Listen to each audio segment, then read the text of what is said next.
Magandang hapon Pilipinas at sa buong mundo. Sa ulo ng mga balita. Suspected drug lord Kerwin Espinosa ibabalik na sa bansa mula sa Abu Dhabi bukas. Seguridad sa Campo Crame mas pinag-igting na ng Philippine National Police. Administrasyong Duterte nakakuha ng mataas na satisfaction rating sa pinakahuling SWS survey. Mga hakbang sa pangangalaga sa karapatang pantao at kontra-droga may malaking puntos. Camp Aguinaldo at iba pang lansangan malapit sa government facilities bubuksan na sa mga motorista upang maibsan ang mabigat na traffic sa EDSA. Pangulong Rodrigo Duterte bumiyahe na papuntang Peru para dumalo sa APEC Leaders Summit. DOST target magtatag ng Philippine Space Agency hanggang sa 2018. Drone na ginagamit sa pagbiyahe ng cocaine, nasabat ng Colombian authorities sa Panama. Una sa ating mga balita ngayong hapon. Tinulungan ng UNTV News and Rescue Team ang isang babae na nabangga ng kotse sa Balagtas, Bulacan kaninang madaling araw. Ito ang balita ni Nestor Torres. Sugatan ang isang babaeng motorcycle rider matapos mabangga ng isang kotse sa MacArthur Highway sa Balagtas, Bulacan pasado alas 3 kaninang madaling araw. Ang biktima na si Rowena Balderrama ay nagtamo ng gasgas sa kaliwang binti at posibleng shoulder dislocation. Ayon sa kaibigan ng biktima, isang kotse ang biglang bumangga sa kanilang motorsiklo habang sila ay nakaparada sa gilid ng kalsada. Ang kasya po, tapos bigla po may bumundol na bumagsak po, tapos tumazik po yung motor niya. Nakatulog habang nagmamaneho ang driver ng kotse, kaya nito nabangga ang biktima.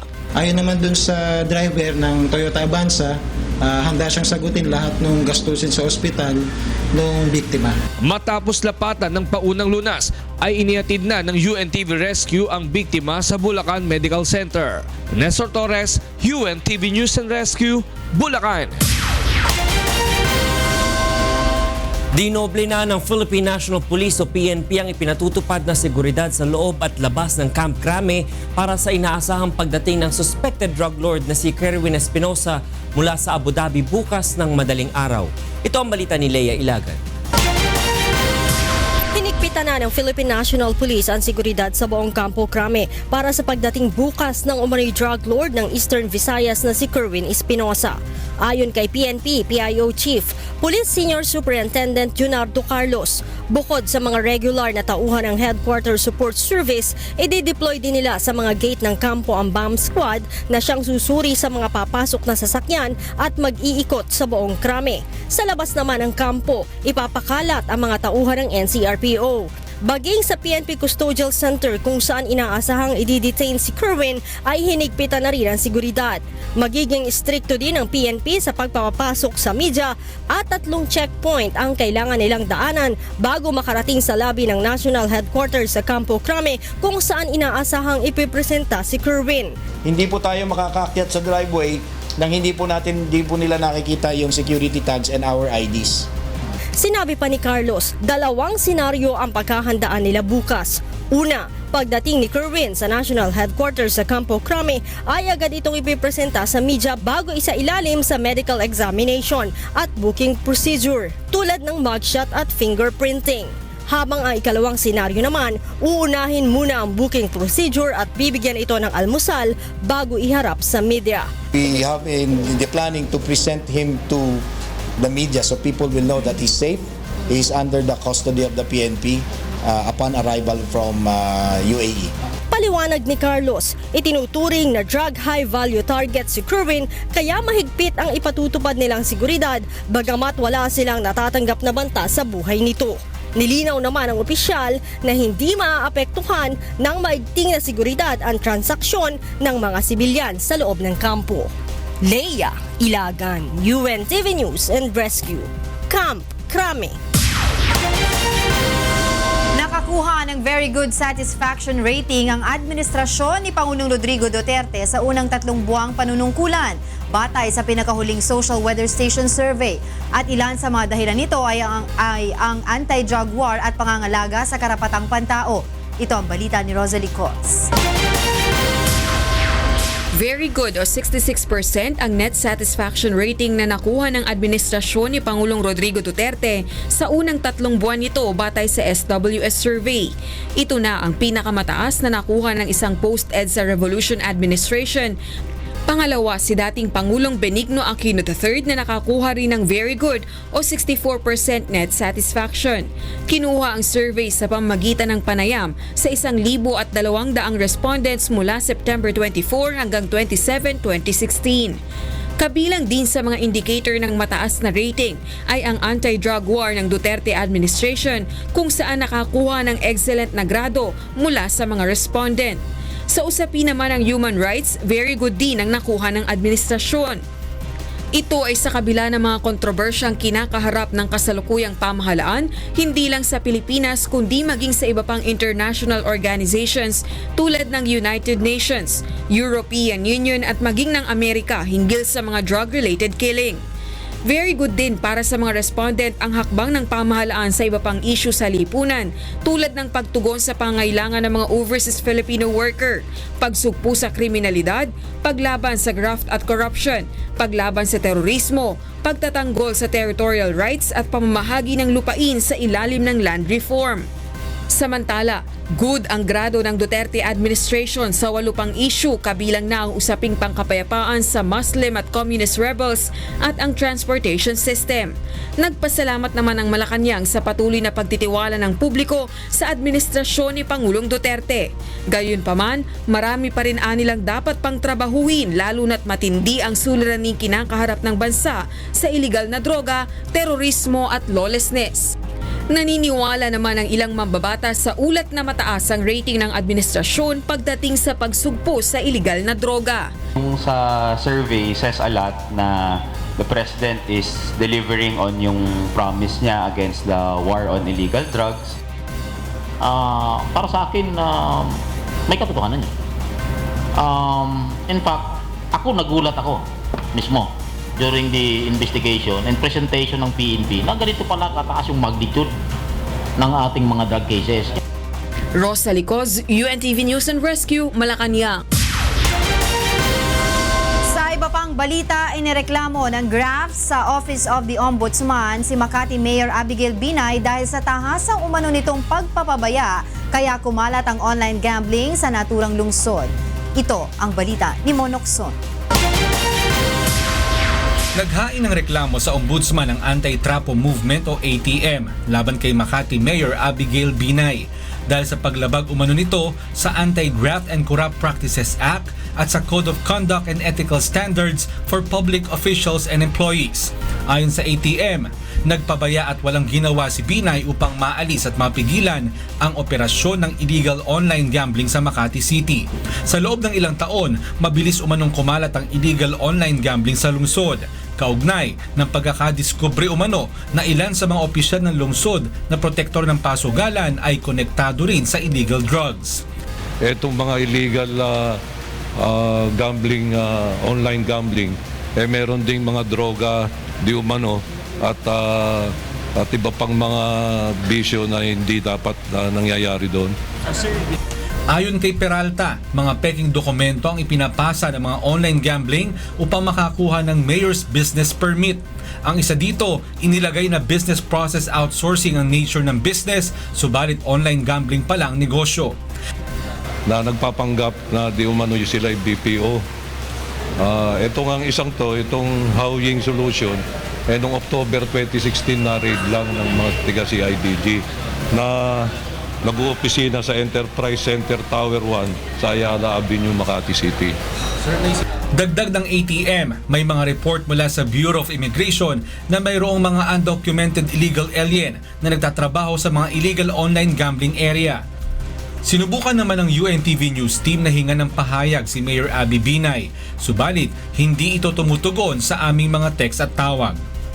Mon Hokson, UNTV News and Rescue, Office of the Ombudsman. Na papuntang Peru si Pangulong Rodrigo Duterte para dumalo sa Asia-Pacific Economic Cooperation o APEC Summit. Ngunit bago umalis, nagpahiwatig ang Pangulo na ikinukonsidera nito na tularan ng hakbang ng Russia na pagkala sa International Criminal Court. Ito ang balita ni Victor Cosare. Biyaheng Lima, Peru na kanina si Pangulong Rodrigo Duterte para dumalo sa Asia-Pacific Economic Cooperation Summit o APEC Summit. Ayon sa Pangulo, ang pagdalo niya sa pulong ng mga world leader ay pagkakataon upang lalong maisulong ang pagpapaunlad sa ekonomiya ng bansa. My message to APEC will be clear. The Philippines is open for business. We will do everything to make sure that business, particularly MSMEs, will thrive and flourish, small and medium. I will highlight government policy support as well as efforts to address corruption and criminality as building blocks of a strong and resilient economy aimed at inclusive and continued growth. Pero bago umalis, muling binatikos ng Pangulo ang Amerika at United Nations dahil sa puna ng mga ito sa kampanya ng pamahalaan laban sa iligal na droga. Ayon sa Pangulo, sinadya niyang magbitiw ng maanghang na salita sa kanila upang maipaliwanag ang kanyang panig kaugnay sa issue ng umano'y extrajudicial killings. I tried to explain that hindi amin yan. Meron no ayaw makinig. Dot kayo. Tinig sila sa akin. Nagpahiwatig din ang Pangulo na susundan ang hakbang ng Russia na kumalas sa International Criminal Court. Sabi ng Russia,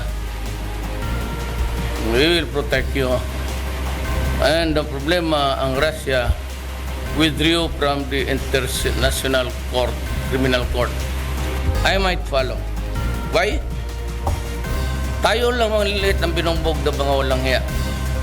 Ayon sa Pangulo, dominado ng Amerika ang United Nations at sa kabila ng eksistensya ng UN, wala itong nagawa para itigil ang gyera. Muli din itong pinuna ang isinusulong na Paris Agreement on Climate Change ng UN dahil wala naman itong ipinatutupad na sanction o parusa sa mga hindi susunod sa kasunduan. Kaya muling binanggit ng Pangulo ang kagustuhang kumalas sa UN. If China and Russia would decide to create a new order, I will be the first to join. Alis ako dyan sa, there used to be the League of Nations before. Nothing happened. There's still war. United Nations, walang nagawa. Series of war. Vietnam, Taliban, ngayon dito. The killing is endless. Pero giit ng Pangulo, mananatiling ang kanyang giya sa pagdidesisyon ay ang kapakanan at ikabubuti ng sambayanang Pilipino. Victor Cosare, UNTV News and Rescue, Davao City. Samantala, ilang araw bago ang APEC Leaders Meeting sa Peru ay nasunog ang isang kilalang mall na katapat lamang ng hotel na tutuluyan ng mga delegado sa summit. Ito ang balita ni Aldrin Solibet. Sumiklab ang isang sunog sa isang popular na mall sa Lima, Peru, Miyerkules ng umaga, ilang araw bago ang nakatakdang Asia-Pacific Economic Cooperation o APEC Leaders Meeting sa bansa. Hindi bababa sa 4 ang naitalang patay sa sunog na nagsimula habang nagsasagawa ng film screening ang mga journalist sa bagong renovate na cinema ng mall. Una mujer, 4 en total. Ayon kay Peruvian President Pedro Pablo Kuczynski, posibleng problema sa linya ng kuryente ang sanhi ng sunog. Gayunman, itinanggi ng pamahalaan ang mga espekulasyon na ito ay isang terror attack kaugnay ng APEC Summit na idarao sa siyudad ngayong linggo. Aproximadamente a las 10 de la mañana. La razón todavía se desconoce. Estamos esperando a que el personal de la policía haga las investigaciones del caso para determinar por qué se inició el fuego controlado. Sí, ya no hay fuego. Ilan sa mga delegado sa Global Summit ay naka-schedule na manatili sa hotel sa tapat ng nasunog na gusali, kabilang na si US President Barack Obama. Tumanggi namang magbigay ng pahayag ang White House kaugnay nito. Ikinalungkot naman ni President Kuczynski ang nangyari at nangakong magsasagawa ng masusing investigasyon sa insidente. Aldrin Solibet, UNTV News and Rescue, Lima, Peru. Susunod sa ito ang balita. DOST target magtatag ng Philippine Space Agency hanggang sa 2018. Panukalang Freedom of Information na may 8 exemption provisions sinimulan ng talakayin sa lower house.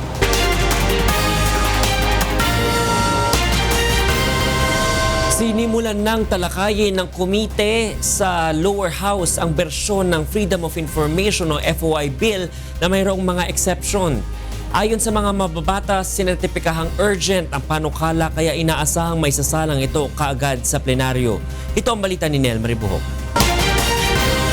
8 exemptions ang nakapaloob sa bersyon ng Freedom of Information Bill na isinusulong sa lower house. Ayon kay Akbayan Representative Tom Villarin na isa sa mga nagsusulong ng FOI, nagkasundo ang mga mambabatas na dumalo sa committee hearing kahapon na magkaroon ng exemption sa FOI bill. Ngunit ito ay mas kakaunti kumpara sa exemptions ng FOI ng Malacanang sa kanilang executive order. Kabilang sa mga exemption ay kung may banta sa national security, kung may magiging banta sa foreign o diplomatic relations ng bansa, ang mga payo sa ehekutibo na maaaring makaapekto sa desisyon ng Pangulo ng bansa o kung malalabag ang karapatan ng isang tao sa isang patas na paglilitis. Hindi rin maaaring ilabas ng pamahalaan ang mga personal na impormasyon na maaaring makaapekto sa privacy ng isang tao, mga executive session sa Kongreso, trade secrets at mga confidential source. Ngunit sa isinusulong na ito ng bersyon ng FOI, hindi isasama ang provision ng right of reply. Alam naman natin yung freedom of speech, freedom of the press might be endangered kung itong right of reply ay sabihin natin biglang isingit dito sa FOI. Ayon kay Congressman Villarin, ang pagpapasa ng FOI bill sa lower house ay nasertipikahan na bilang urgent at inaasahang maisasalang na ito agad sa plenaryo. Hopefully, because this is certified as I think as urgent from the executive, maipasa ito ahead siguro sa CONAS. Nel Maribuhok, UNTV News and Rescue, House of Representatives. Nagsimula na ngayong araw ang 15th National Occupational Safety and Health Congress ng Department of Labor and Employment o DOLE. Pangunahin sa agenda ang mga polisiya at programa na dapat na masunod ng mga manggagawang Pilipino. Ito ang balita ni Aiko Miguel. Pangunahing agenda ngayong taon ng Department of Labor and Employment 15th National Occupational Safety and Health Congress ang pagpapaigting sa mga programa kaugnay ng kaligtasan at kalusugan ng mga manggagawang Pilipino. Pagpabalik-aral doon sa mga programa para mapalawak pa, mapaigting pa yung safety program para sa informal sector, sa mga youth workers, young workers at saka yung kababaihan. So marami kasing mga workers na vulnerable dahil nga doon sa nature ng kanilang trabaho. Bahagi ng 15th NOSH Congress ang exhibit ng mga safety gear at equipment o mga gamit na pumasa sa health at occupational standards ng DOLE mula sa halos 20 safety and health company. Ayon pa kay DOLE Yusek Lagunzad, dumarami ang bilang ng mga manggagawang naaaksidente o nagkakasakit kaya kailangan na magbalik-aral sa mga pulisiya na hindi nabibigyan ng sapat na atensyon. Napapansin lang natin na tumataas yung mga accidents sa specific areas. Pero hindi naman sa pangkalahatan. Ibig sabihin nun hindi natin effectively na natutugunan yung mga ibang pockets, yung mga ibang sectors. Isa pa sa panukala ng DOLE bilang bahagi ng Dangerous Drugs Board, katulong ang LTO at LTFRB ang pagkakaroon ng random drug testing sa lahat ng mga public vehicle drivers sa bansa. May mga particular sectors na tinitignan, kagaya nung pagmamaneho sa public vehicles, yung buses, yung jeeps, kung saan nakita na dahil dun sa haba ng kanilang trabaho, marami pa rin na gumagamit ng amphetamine, yung para sila'y magising habang sila'y nagmamaneho. Hindi anya malayo ang posibilidad na gumagamit ng alkohol o ng kahit na anong klaseng droga ang mga ito dahil sa haba ng oras na kailangan sila ay gising sa pagtatrabaho. Aiko Miguel, UNTV News and Rescue, Quezon City. Isinusulong ng Department of Science and Technology ang pagtatayo ng Philippine Space Agency na inaasahang makatutulong sa mga banta ng kalamidad at national security. Ito ang balita ni Ray Pelayo. Nakakasana sa Kongreso ang mga panukalang batas na magtatatag sa Philippine Space Agency. Ito ay ang House Bill 3637 at Senate Bill 1211 na inaasahang sasalang sa first reading sa Enero ng susunod na taon. Ayon kay DOST Secretary Fortunato de la Peña, napapanahon na ang pagkakaroon ng bansa ng Space Agency na inaasahang makatutulong sa kalamidad at lalo na sa national security. All of these things put together, I think, justifies the investment in space technology. Ayon naman kay Dr. Rogel Maricese ng Philippine Space Science Education Program ng DOST, makatitipid ng 40% ang pamahalaan sa binibiling satellite images kung magkakaroon ng sariling space agency. Sa pamamagitan ng satellite ay maaari ding malaman kung ilang kaban ng palay maaaring anihin sa bansa o kaya naman ay ang lokasyon ng maraming mga isda. Based on the studies that we have done, we saw that in terms of economic benefits, every 1 peso that the Philippines will invest in a space program will get a return of about 2.5 pesos. Noong nakarang taon ay nilunsad ang kauna-unahang microsatellite ng Pilipinas na Diwata 1 na ginastusan ng 840 million pesos. Sa 2018 naman ay inaasahang mailulunsad ang Diwata 2. Sa taon ding ito, target ng DOST na maitatag ang Philippine Space Agency. Naglaan ng 1 billion pesos ang pamahalaan kada taon para sa 2017 at 2018 habang 2 bilyong piso naman sa mga susunod pang mga taon. Sa loob naman ng 10 taon ay magte-train ng nasa 800 katao ang DOST para sa programa. Ray Pilayo, UNTV News and Rescue, Pasay City. Patuloy nang isinasagawa sa Senado ang deliberasyon sa 2017 proposed national budget. Mula sa Pasay City, ito ang balita ni Joyce Balancio, live. Yes, Joyce. Yes, magandang gabi sa iyo, Angela. Mabusising tinututukan nga ng mga senador ang detalye ng proposed budget ng kada departamento at ahensya ng pamahalaan para sa susunod na taon. At sa mga oras na ito, Angela, nakapokus ng kanilang atensyon sa budget details ng Department of Education na iprinisinta ni Senator Bam Aquino sa plenaryo ng Senado. Unang tinalakay kanina ang pondong ipinapanukalang ibigay sa housing agency sa ilalim ng Office of the Vice President. Kabilang dito ay ang Housing and Urban Development Coordinating Council o HUDC at ang Housing and Land Use Regulatory Board. Pinuna ni Senator Ralph Recto ang kakulangan pa ng mga pabahay o housing backlogs. Ayon kay Senator Loren Legarda na chairperson ng Committee on Finance, 5.5 million na bahay ang hindi pa naitatayo. 1.4 million sa mga ito ay para sa mga informal settler na karamihan ay nakatira dito sa Metro Manila. Nabahala naman si Senator Recto at sinabing isa sa mga dahilan na matinding trapiko sa Metro Manila ay ang mga informal settlement na hindi naaayos ng gobyerno. Maging anya ang mga pabahay para sa mga biktima na Bagyong Yolanda ay hindi pa rin nakukumpleto ngayong taon. Sunod na binusisi ng ang budget naman ng Department of Social Welfare and Development o DSWD kung saan napokus ang usapin sa Conditional Cash Transfer Program ng pamahalaan. Siniyasat ni Senator Risa Hontiveros ang livelihood aspects ng programa at kung anong mga trabaho ang naitutulong sa mga benepisyaryo. Si Senator Grace Poe naman, tinukoy ang umanay bumabang budget para sa feeding program ng DSWD para sa daycare centers. Mula sa 4.2 billion budget ngayong taon, napunan niyang nabawasan ito at naging 3.4 billion na lang para sa 2017. Paliwanag ni Finance Committee Chair Senator Legarda, walang budget cut at inilaan lang ang pondo sa DepEd na siyang makikibahagi sa feeding programs. Angela, sa araw na ito ay naipasa na for consideration ang budget ng Office of the Vice President, pati na rin ang budget ng DSWD at ang para sa Autonomous Region for Muslim Mindanao o ARMM. Lahat ng yan, Angela, ay bahagi na mahigit 2 trilyon na budget, Senate version ng budget for 2017. Inaasahan natin na hanggang mamayang gabi pa matatapos yung kanilang budget deliberations at kung ano man yung hindi nila maitatapos ngayon ay pagpapatuloy nila bukas. Angela? Maraming salamat sa iyo, Joyce Balancio, live na nagulat mula sa Pasay City.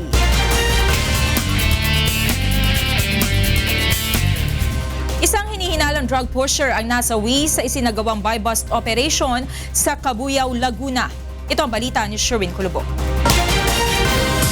Nauwi sa engkwentro ang dapat sana ay buy-bust operation ng Cabuyao Police sa suspect na si Alan Pabalan sa Barangay 3, Cabuyao City kaninang alas 2 ng madaling araw. Ayon sa Cabuyao Police, agad nagpaputok ng baril si Pabalan nang matunugang operatiba ang kanyang katransaksyon. Agad namang gumanti ng putok ang mga pulis at tinamaan ang suspect na agad nasawi. Nakapagkaputok silang 2 beses, no? Tsaka lang kami naka-return fire. Nakuha sa crime scene ang isang kalibre 38 na baril, 5 pakete ng hinihinalang shabu at 700 piso na ginamit bilang marked money. Sherwin Kulubong, UNTV News and Rescue, Laguna.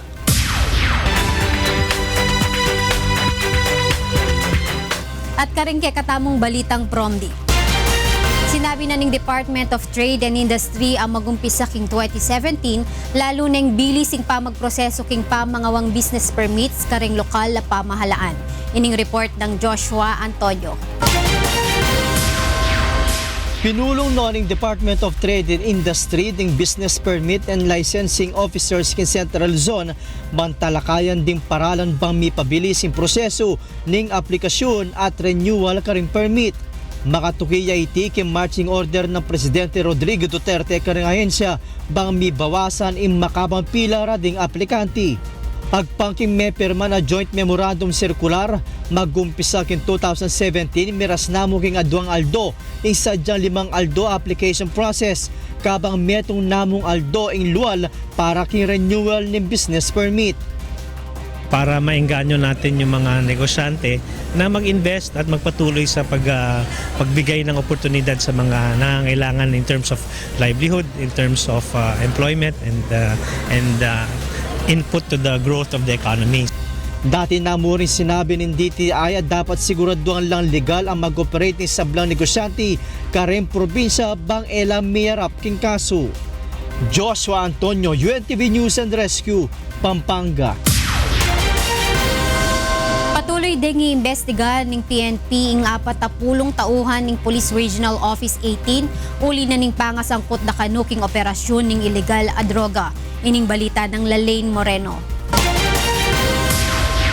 40 ka mga pulis sa Police Regional Office 18 ang gintumol sa mga drug surrenderers nga ginaaligar dawit sa operasyon sang illegal nga droga. 14 diri ang ginkakas sa pwesto kaginsilo sa iban nga regional offices samta ang nabilin nga 26 ang ginapaidalom sa maid-id nga investigasyon. Those were the names na nakuha natin with the surrenderers who gave us pertinent information with regards to PNP personnel who are involved in the illegal drug trade. Kung mapamatud-an ang ila pagkadawit sa droga, mahimo sila nga pasakaan sang kaso nga administratibo. If the higher headquarters would file appropriate administrative charges to them. So we are waiting for that decision pa ng higher headquarters. Ginakabalak-an naman ang kakulangan sa mga tinawo sa regional police, ilabi na nga madamo pa nga mga pulis ang natukiban nga dawit sa illegal nga hilikoton. Lalaine Moreno, UNTV Balita kag Rescue, Negros Occidental. May tipon laking gewarang Annual National Mine Safety and Environment Conference king Baguio City ding mapilang mining industry players. Kabang king Nueva Ecija naman may git king siyam adinalang ortelano ding midi ng gamit pang agrikultura kasabi ning idinaos dang Farmers Congress king Palayan City. Ining balita ng Grace Doctolero. Ti gobyerno ti syudad ti Palayan nagiwaras kadagiti arwate nga pang-agrikultura. Kasti water pump wenno pagbomba ti danom. Kumpay ken abono kadagiti nasuruk asya magasot nga manalon nga nagapo iti 24 nga barangay ti Nueva Ecija. Malaksid kadagitoy nagdudu mga klase ti biniti nateng. Nasuruk nga 2 ngasot nga sako ti biniti super hybrid rice. An animal ken nagdudu mga grocery ti naiwaras. Gagarwin no ganda tinasao nga programa nga mapaayan wenno may kan pateg ken suporta dagiti manalo nga naapektaran ken biktima tinapalabas nga bagyo. Unti-unti po sa tulong ng probinsya, sa tulong po ng nasyonal ay tayo makakuha at mabigyan natin ng magagandang technology ang ating mga magsasaka. Nag-oordong met tinagdudu mga sektor ti industriya ti panagminas dito'y Pagilian para iti tinawen nga konferensyada dito'y Baguio City. May papan iti kitatalged ken ti aglawlaw.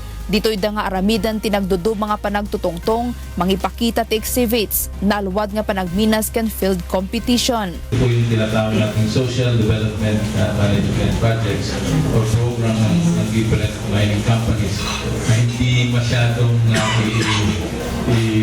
makikita ng publiko. Grace Doctolero, Damag Ken Salakan, Philippines.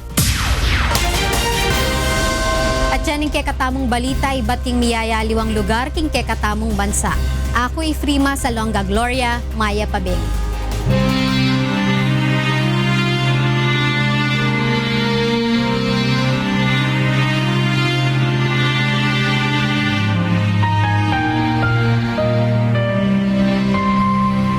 Dalawang 2,551 araw na po ang nakalipas mula na maganap ang malagim na Maguindanao Massacre. Ngunit hanggang ngayon ay naghahanap pa rin tayo ng katarungan sa mga biktima ng malagim na krimen. At sa tila madilim na hinaharap ng kaso, hindi po bibitiw ang UNTV sa labang ito hanggang makamit ang katarungan hindi lamang para sa aming 4 na kasamahan, kundi sa lahat ng mga biktima ng karumal-dumal na pamamaslang. Susunod sa ito ang balita.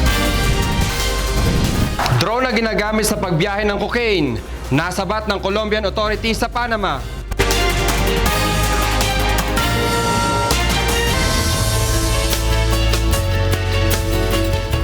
Alamin muna natin ang latest sa lagay ng panahon mula kay Ray Pelayo na nasa UNTV Weather Center. Ray, may namamatambang panibagong LPA o bagyo na makakaapekto sa bansa. Magandang gabi, Atty. Regit, sa ating mga kasambahay. Walang bagyo o LPA na sa loob ng Philippine Area of Responsibility. Pero may mga pag-uulap nakita ang pag-asa na nakakaapekto sa malaking bahagi ng ating bansa. Ang tawag dyan ay trough ng low pressure area. At patuloy itong maranasan ngayong gabi hanggang bukas ng umaga ayon yan sa pag-asa, Atty. Reg. Sige Ray, bigay mo ng kabuuan lagay ng panahon sa Magdamag. Narito po ang magilagay ng panahon sa mga susunod na oras. Yung pong tinatawag natin na trough ng low pressure area, nakaka-apekto po mula sa may area ng Southern Luzon, Visayas and Mindanao. Sa forecast po ng pag-asa, yung area po ng Bicol Region, Quezon, Marinduque at Romblon, kasama na po ang Mindoro, mga karans po na makulimlim na lagay ng panahon at katamtaman hanggang sa paminsan-minsan po ay malakas na mga pagulan at babala po ng pag-asa, posible po yung magdulot ng pagbaha at landslide. Yung Cagayan Valley ay makakaranas din po ng mahinang mga pagulan at papulupulong mahinang mga pagulan naman sa Ilocos Region and Cordillera. Sa Metro Manila at nalabing bahagi ng Luzon, makakaranas din po ng bahagyang maulap hanggang sa maulap na papawarin at may mga tsansa na magkakaroon ng isolated rain showers and thunderstorms. Sa Science Garden sa Quezon City, maaari pong umabot bukas sa 33 degrees Celsius ang maximum temperature, 28 sa Tuguegarao, sa Baguio po 16 to 24 at sa Puerto Princesa City sa Palawan hanggang 31 degrees Celsius. Yung pong area ng Eastern Visayas, yung Samar at Leyte area, ay makakaranas din po dyan hanggang sa malalakas na mga pag-ulan. And yung Cebu at buong Central Visayas and then yung Panay at Negros Island ay makakaranas naman po ng mahina hanggang sa katamtamang pag-ulan. Sa Iloilo City at Metro Cebu and Tacloban, maaari pong umabot sa 31 degrees Celsius ang maximum temperature bukas. Ang area naman po ng Caraga Region sa Mindanao ay makakaranas din po ng mga pagulan na posibleng magdulot ng pagbaha at landslide. Mas malaking bahagi ng Mindanao, light to moderate rains ang in-expect po natin na maranasan sa lugar na yan.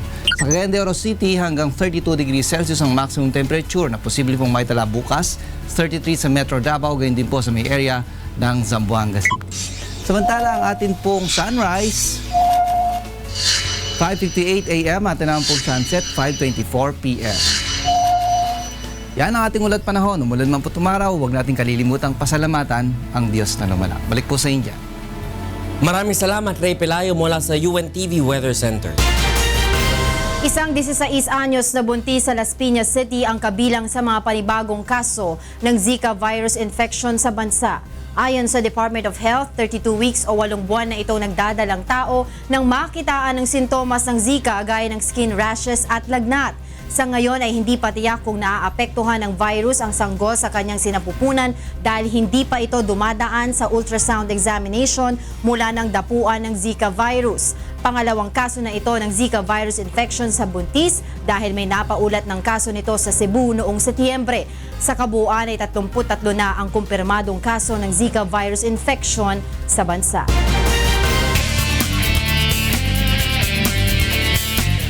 Samantala, alamin natin ang sitwasyon sa mga lansangan sa oras na ito. Mula sa Commonwealth Avenue, ito ang balita ni Monok Son live. Yes, Mon, magandang gabi sa'yo. Magandang gabi, Angela. Walang problemahin itong mga uuwi dyan sa may area ng Fairview na dadaan ng Commonwealth dahil itong area na ito ay maluwag naman, wala magiging problema. Subalit, yung mga papunta po dito na magmumula sa EDSA, medyo mabagal na po ang daloy ng mga sasakyan. Tingnan po natin ang sitwasyon ng traffic. Yung mga nanggagaling po ng EDSA, papasok po rito sa may area ng Elliptical Road at going po ng Commonwealth. Heavy traffic po tayo sa may tapat ng East Avenue Elliptical Road at sa may malapit po sa Quezon City Hall. At dyan po sa may Philcoa, bahagya na pong luluwag ang daloy ng mga sasakyan at hanggang dito na nga sa nakikita nyo ngayon sa may eastbound lane ng Commonwealth Avenue. Samantala yung kabilang lane naman, wala ding magiging problema, yun nga lang may kaunting pagbagal kung malapit na po kayo sa may area ng Philcoa. Tingnan naman po natin ang ilang mga live points natin dito sa Metro Manila. Unahin po natin ang area ng EDSA Guadalupe. Sa mga dadaan po ng EDSA, magmula po dyan sa may area ng Magallanes, papunta po ng Shaw, moderate to heavy traffic na po tayo sa oras na ito. Habang yung mga manggagaling naman po ng Ortigas area, papunta ng Ayala, ay light to moderate traffic lamang ang mararanasan sa may area ng EDSA Guadalupe. Silipin naman natin ang Recto Avenue sa Maynila. Yung mga papunta po ng Divisoria, wala maging problema, light to moderate traffic lang po tayo dyan. Doon naman po sa mga dadaan po ng Recto Avenue at papunta po ng Legarda, moderate to heavy traffic naman po sa may area ng Recto Avenue sa Maynila. Angela, paalala natin sa ating mga kababayan na nagmumotorsiklo, pinayagan na po ng MMDA na gamitin po ang leftmost lane. Bukod po yan sa motorcycle lane sa kahabaan po ng EDSA at ng C5. Mula po yan alas 7 ng umaga hanggang alas 10 ng umaga at alas 4 ng hapon hanggang alas 7 ng gabi. Pero ito sa Commonwealth, yung existing ng motorcycle lane pa rin ang dapat gamitin at wala pong ibang lane dito sa kahabaan ng Commonwealth. Yan po ating traffic update. Balik sa iyo, Angela. Maraming salamat sa iyo, Monok Son, live na nagulat mula sa Commonwealth Avenue. Inaasahan namang bubuksan na sa susunod na 2 linggo ang Camp Aguinaldo at iba pang government facility bilang alternatibong ruta sa mga light vehicle upang makabawas sa volume ng mga sasakyan sa EDSA lalo na tuwing peak hours. Ito ang balita ni Brian De Paz. Inanunsyo na ng Metropolitan Manila Development Authority o MMDA ang proposed alternate route sa loob ng Camp Aguinaldo. Ito'y matapos na pumayag ang pamunuan ng AFP at Department of National Defense upang makatulong na maibsan ang mabigat na daloy ng trapiko sa EDSA lalo't malapit na ang holiday season. Sa mga magmumula ng C5 na tutungo ng EDSA ay maaaring pumasok sa Gate 6A sa Boni Serrano Ave, palabas ng Gate 3 sa Santolan o sa Gate 5 sa White Plains. Ang Gate 3 at Gate 5 rin ang papasukan patungo sa Gate 6A bilang alternatibong daanan mula EDSA hanggang C5. Ngunit nilinaw ng MMDA na para sa mga pribadong sasakyan lang ito bagamat bawal ang motorsiklo. This is a military camp. They still need to secure stickers. The Success Plus, kailangan may ORCR ka with ID. Sino may-ari. Iba po yun sa decal, iba po yan. Around 200 vehicles na sa isang oras. Yun po yung mababawas natin na volume ng light vehicles. Simula sa Lunes ay bukas na ang AFP upang tumanggap ng mga application para sa gate pass ng light vehicles. May oras din lang kung kailan bubuksan ang 3 gate sa Camp Aguinaldo mula ngayong Disyembre hanggang January 15, 2017. The gate will be open from 6 to 10 ng Monday to Friday po. Ayon sa AFP, magdadagdag sila ng tauhan na magbabantay sa seguridad at daloy ng trapiko sa mga papasok sa Camp Aguinaldo. Bukod dito, may proposed right turning lane din na gagawin sa loob ng Office of Transport Security sa kanto ng Tramo at Andrews Ave sa Pasay. Inanunsyo rin ng MMDA na may EDSA Buendia Access Road sa Jupiter Street at kailangan na lang humingi ng pahintulot mula sa lokal na pamahalaan at barangay sa Makati. May plano ring magkaroon ng alternate route sa isang military camp sa BGC Taguig na makatutulong sa mga sasakyan patungo ng SLEX. Samantala, pinayagan na ng MMDA ang mga motorcycle riders na gamitin ang leftmost lane ng EDSA at C5 mula 7 a.m. to 10 a.m. at mula 4 p.m. to 7 p.m. Tiniyak ng MMDA na ang kanilang mga plano upang lumuwag ang daloy ng trapiko ay hindi makakaapekto sa patuloy na proyekto ng DPWH. Brian De Paz, UNTV News and Rescue, Quezon City.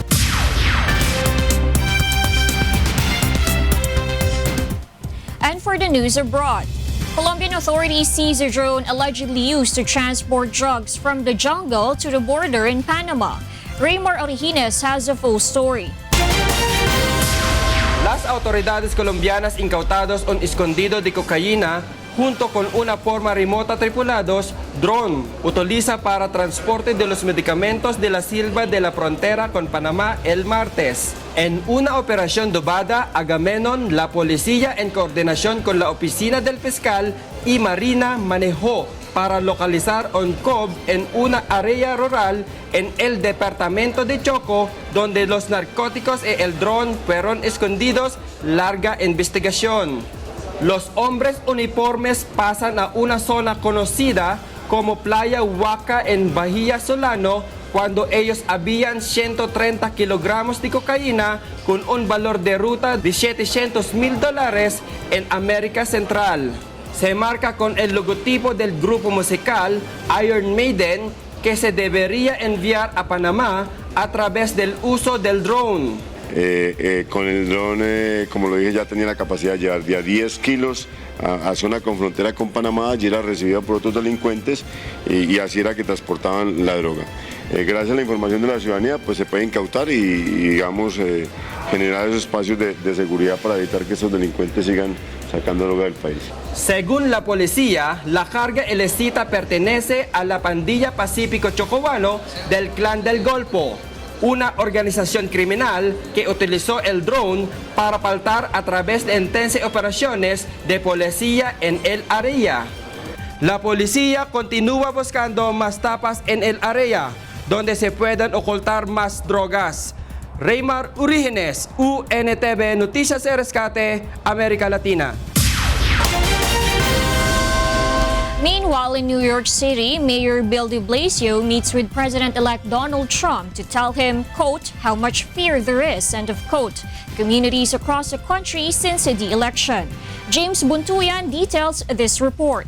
New York City Mayor Bill de Blasio spent an hour with President-elect Donald Trump on Wednesday, a time that de Blasio said he used to push his views on Wall Street regulations, taxes, and the rights of racial and religious minorities. De Blasio, who supported fellow Democrat Hillary Clinton over the Republican Trump in last week's election, said that they had a candid and substantive discussion inside Trump's skyscraper headquarters. I tried to express to him how much fear there is. How much fear there is in communities all over this city. According to census data, 37% of New York City's 8.6 million residents are foreign-born, far above the national figure of 13%. De Blasio said he told the president-elect that immigrant families should not be torn apart by deportations and that the police tactic, supported by Trump, of stopping and searching people on the street can create a wedge between minorities and law enforcement. Part of why I think it's so important to remind the president-elect and his team that there are deep fears and concerns out there is because the wrong messages can encourage hateful acts. Trump's camp considered the meeting to be productive, his campaign manager Kellyanne Conway said separately. Trump said in a TV interview aired on Sunday that his priority was to remove up to 3 million immigrants who have criminal records or are gang members or drug dealers and would decide on the others after the U.S. border is secured. James Bontuyan, UNTV News and Rescue, USA. And in Haiti, authorities begin tightening security ahead of the first round of the delayed presidential election to be held on Sunday. The election repeats the first round vote a year ago whose results were scrapped after the second-place finisher denounced them and candidates rallied supporters to protest for months. The new vote, previously set for October 9, was postponed when Hurricane Matthew barreled through the country. Haiti has more than 6 million registered voters and 27 candidates are vying to lead the Western Hemisphere's poorest country. And those are the stories making headlines from around the world. I'm Darlene Basingan. Good evening. Tampok sa isang auction na tinawag na Treasure of the Century sa Century Exhibit Hall sa Makati ang mga sculpture at paintings na halos 50 taon na ang tanda at gawang Pilipino. Ito ang balita ni Anches Carion. Isang magandang balita sa mga kolektor ng mga century-old item dahil tampok ngayon ang ilan sa mga gawang Pilipino na maipagmamalaki sa buong mundo sa Century Exhibit Hall sa Makati ngayong linggo. Tinawag itong Treasure of the Century dahil makikita rito ang mga antik na gamit na mula sa iba't ibang bahagi ng mundo tulad sa Europa, ilang karatig bansa sa Asia at sa Pilipinas. We have sculptures from Ed Castrillo, Ronald Castrillo, we have Abueva, and a lot of paintings from our master artists. Gawang Pilipino rin ang karamihan sa paintings na hinahangaan at kinukolekta ng mga turista sa naturang auction. Actually, most of the local artists, the Filipino products that we have are from local painters. We have from Bencab, we have Abueva, we have Olazo, a lot of the local painters. Malaking bahagi ng malilikom dito ay mapupunta sa Don Bosco Foundation na kumakalinga sa mga kabataan. Ajes Carion, UNTV News and Rescue, Makati City.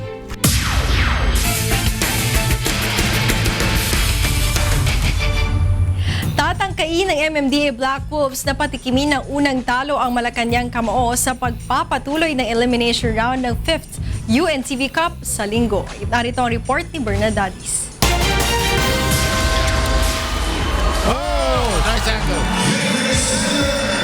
Dadaanin sa bilis ng Season 4 third placer MMDA Black Wolves ang Group A top team Malacanang Kamao upang makuha ang napakahalagang panalo na magdadala sa Black Wolves sa second round eliminations. Masusubukan ang bangis ng Black Wolves sa linggo alas 3:30 ng hapon sa Pasig City Sports Center sa kanilang bakbakan ng Malacanang Kamao na hindi pa nakakatikim ng talo sa huling 4 na laban. Doon na kami mabubuhay talaga sa ganun lang dahil we are the smallest team dito sa sa UNTV. So namumuhunan lang kami sa defense. Lahat sila malalaki, kami lang ang maliit. Ang MMDA may tig-2 panalo at talo na kaagapay ng Ombudsman at AFP na kapwa nasa must-win situation upang makapasok sa 8 koponan na aangat sa second round eliminations. Halos isang buwan ang paghahanda ng MMDA sa Malacanang matapos magwagi sa Senate Defenders noong October 23. Teamwork lang kami, yun ang pinaka-importante. Mag-gel, mag-attend ng practice, mag-adjust sa gitna ng laro, maging matalino sa loob ng court. So yun lang yung lagi kong sinasanay sa team namin. Ngunit ang Malacanang Kamao, desidido na ituloy ang kanilang sunod-sunod na panalo. Ang iniisip pa lang lagi lang namin is mag-improve habang tumatagal yung liga na mag-improve lang kami na mag-improve. At the moment nasa 70% pa lang yung chemistry galingan pa namin doon para mas maging handa pa tong team na to. Bernard Daddies para sa UNTV Cup Season 5.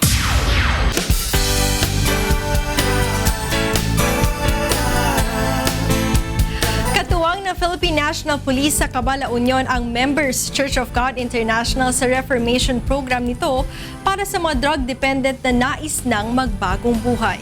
Ito ang balita ni Grace Doctolero. Lumapit sa Members Church of God International o kilala rin bilang grupong Ang Dating Daan, ang hepe ng Caba Municipal Police Station sa lalawigan ng La Union. Ito ay kaugnay sa Reformation Program ng Philippine National Police para sa mga kababayan nating drug-dependent na nais ng magbagong buhay. Ayon kay Chief of Police Senior Inspector Melanie Lubusta, nais nilang matulungan ang mga ito pagdating naman sa aspetong espiritual. Una sa lahat, mailapit natin sila kasi hindi naman nila magagawa yun kung malapit sila sa Panginoon natin. So, form part na din po na ni-establish natin sa kanila yung pagbabalik loob. Hindi naman nagdalawang isip ang MCGI at inimbitahan ang mahigit 100 drug surrenderers sa Cabalaon sa isinagawang Bible Exposition sa pangunguna ni Brother Eli Soriano. Kasama ring dumalo sa Bible Expo ang mga opisyal ng iba't ibang barangay sa munisipalidad. Napunta kami lahat dito. Ang objective nito para sa mga drug personalities, surrenderies po. Gusto naming mabigyan yung mga DPs namin ng moral advices, physical and spiritual advices po. Ang programang Ang Dating Daan ay hindi po nakakonsentrate lang sa isa. In fact, for so many years now, our program has been helping the Filipino people in so many ways. Hindi lang po yung mga drug personalities. Alam nyo kasi kapatid, ang mga drug surrenderies na yan na sinasabi nyo, ngayon lang naman lumitaw yan sa panahon ni President Duterte. More than at least 700,000 have surrendered to the administration of President Duterte. Sometimes in our program, nagsumusurrender sila kay kapatid na Daniel para ilapit ni kapatid na Daniel sa ating chief PNP, si General Bato. Samantala, maliban sa Bible Exposition ay sinimulan na rin ng grupo ang pagsasagawa ng Bible Study 2 beses sa isang linggo na bukas sa lahat, hindi lamang sa mga drug surrenderer. Bukod pa rito ang Barangay Expo, kung saan nagtutungo ang grupo sa mga remote barangay upang makapakinig din ang mga nasa malalayong lugar. Ito ay isang magandang doktrina. Pero nung narinig ko si brother, maganda talaga. Gusto kong maturuan ng mga tao at sa akin para maganda ang gawin ng mga tao para maturuan ng salita ng Diyos. Malaki ang tiwala ng lokal na pamahalaan at ng pulisya na sa pamamagitan ng mga aral sa Biblia ay magtutuloy-tuloy ng pagbabagong buhay ng mga sumukong drug dependent. Grace Doctolero para sa serbisyong Kasangbahay. At yan ang ating balita sa sports, entertainment at public service ngayong gabi. Ako po si Talia Javier. Balik sa inyo, Attorney Reg, Angela, and Monica. Maraming salamat, Talia. At yan ang naging kabuuan ng ating balitaan ngayong gabi. Aming inilahad na buong katapatan kung paano namin nasaksihan. Kayo'y makapagtitiwala ng aming nakita at narinig ang aming ibinabalita. Magandang gabi.